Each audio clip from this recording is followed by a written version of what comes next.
This is a special weather statement from the National Weather Service. Icy travel possible as temperatures fall tonight. Temperatures will continue to fall into the 20s tonight.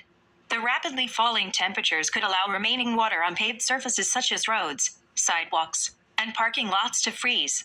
This may result in icy and hazardous travel conditions tonight. Use caution if traveling tonight.